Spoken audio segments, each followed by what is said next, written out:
Hi, I'm ED-SKaR, and recently I have been stalking Zona, and I went in as the Mercenary. And the observant among you will have also noticed that I have the Mercenary model supplied with the game on my painting handle, and that can only mean one thing. Well, today I will be reminiscing about my journey and also painting the models, so let's get started. Whilst I get some base coats down, I'll share my first impressions about this geardo. Clad in the latest and greatest of tactical gear, this guy is clearly not an enlisted soldier. No army issues kit this nice. It's also a wonder if he's part of an official PMC, as he's headed to Zona by himself. Possibly he took 2 weeks holiday when he heard the rumour of the source, so that he can keep the reward for himself. Or maybe he's been separated from his team.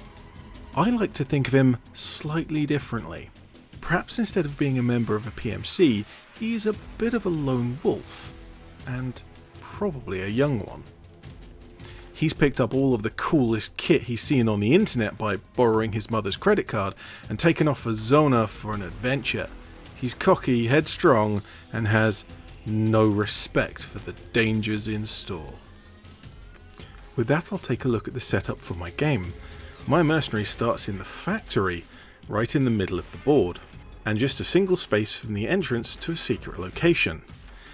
I notice the opposite side of the board, another secret location that has a lock requirement of 1,000 rubles, which for a young merc like me, with my bonus income, that should be pocket change.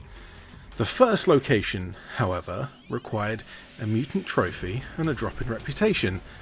Oh, and look, there's a mutant standing in the way. Well, I got stuck in, took that trophy, and opened the secret location in the first turn. How's that? Who said Zona was dangerous? I'm dangerous.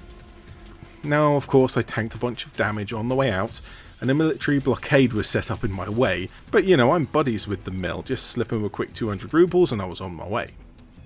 There was one thing bugging me about the starting kit for the operator brand Mercenary. The model has all the coolest kit, including an M4 with tactical extras, and yet the starting equipment for the Merc only has a rusty Makarov. Which, fine, I'm not going to turn it down, but it's a long way short of a modern assault rifle. Almost in spite of this, I paint all of the gear and stop at the head and rifle.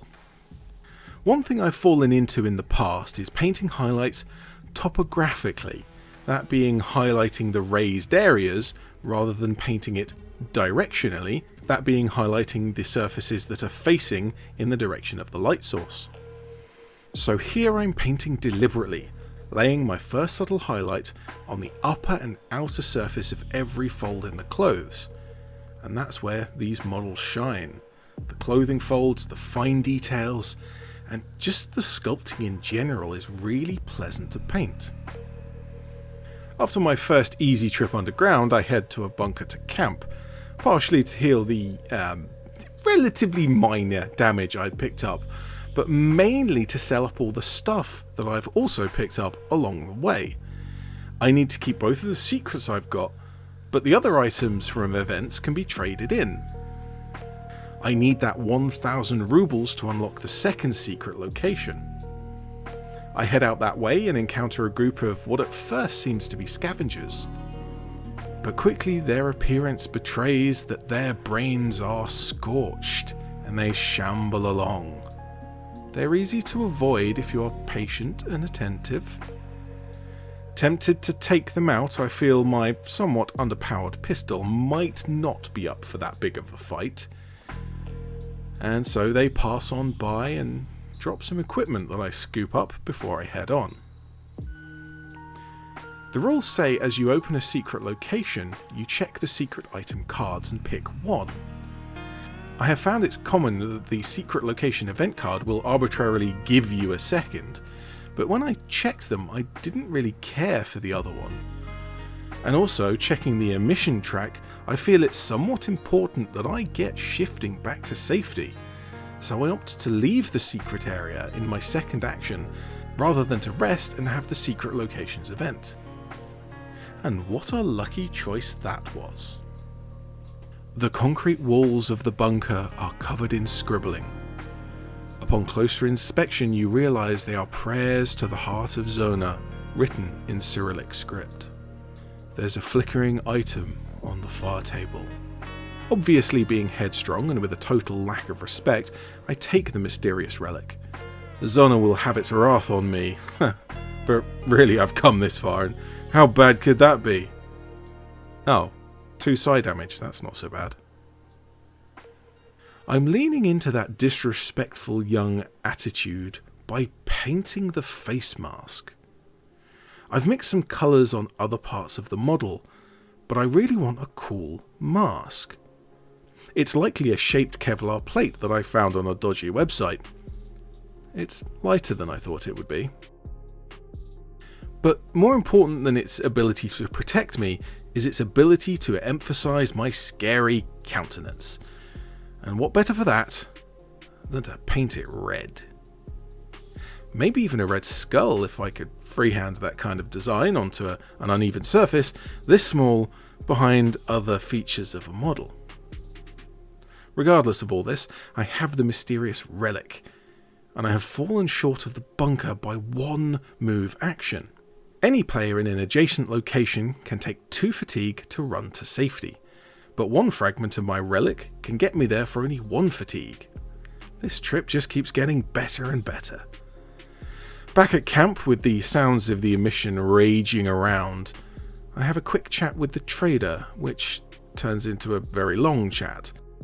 I give up many items, including that artefact. I won't need that anymore. I'm not going to be in the zone long enough for another emission. The one item I most wanted to buy was the radiation filters. I gotta have that if I'm heading to the centre. Except the filters are sitting in the 3rd slot on the trader's card, and my reputation is poor, allowing me only to buy the first 2 slots. But maybe I can shuffle things around a bit. I still have that Makarov, I haven't even used it. It probably still works, I don't know. Well, if I sell that and use the money to buy myself this AK, the items at the trader shift along 1 position, so now I can use the last of my cash to buy those filters. Excellent. And I finally have a rifle. Happy with my purchase, I head out north. In the same way that I'm doing the last few moves, I'm also painting the last few details. Picking out the rifle and all of its accessories, going over the belts and straps. It's all building to the finale. As I head out to the power plant, I encounter another mutant.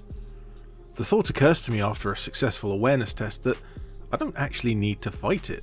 I could just move on to the centre. Well, I have this rifle now and a high fighting skill, so it's not much of a risk. So I fight it and take the trophy. It was an unnecessary risk, but I'm getting reckless. I get another mutant encounter and I have to use up those filters getting to the power plant. Good thing I brought those along, saving me from 2 radiation damage. As those filters have been so prominent in my journey, both in the deviousness that I managed to acquire them and their perfect use, I paint the filters on the red mask. I paint them blue so that they will stand out, the only blue on the model. I've realised as I've been travelling, I've visited bunkers, factories, military installations, all characterised by concrete and gravel. So I use my mix of PVA, sand, baking powder to texture the base. Now I did this before priming the model, but now that I'm nearly done, I'll just dry brush it with various shades of grey, black and white to bring out the shapes. Another location famed for concrete is the power plant. I use up the power plant blueprints I had picked up, leaving me with just the 2 required secrets, and I enter the power plant to find the sarcophagus, the monolithic artifact known as the Source and my destiny. My first foray is thwarted by a group of pioneers who send me scurrying for cover.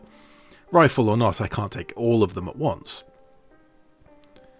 I take a few more attempts and my rising damage track starts to look worrying. I wonder if it's maybe an option to bug out, sell the trophies and artefacts, and leave Zona behind. I've earned enough money. But I haven't earned enough glory for me, or for Monolith. I walk down a long, empty corridor. The only sound in the overwhelming silence is the clicking of my rad meter. The smell of death is in the air. My flashlight reveals a tripwire hanging everywhere. The whole corridor is booby-trapped. I carefully navigate the traps, and finally I'm face to face with... You're here! I've been waiting! Your device, RA115S, is ready for use. I take a deep breath and relinquish my mind to the darkness. I win. I always win.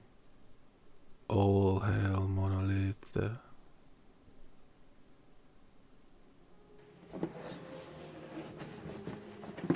And so my journey is done and the model is painted. Do let me know in the comment sections down below how you enjoyed the journey. I have several more of these. There are 10 models in the box, and I will be painting each one in turn. But as I got to the centre of the zone and had my brain taken over, I will call that a success for today. So I'm ED-SKaR, always will be, and thank you very much for watching.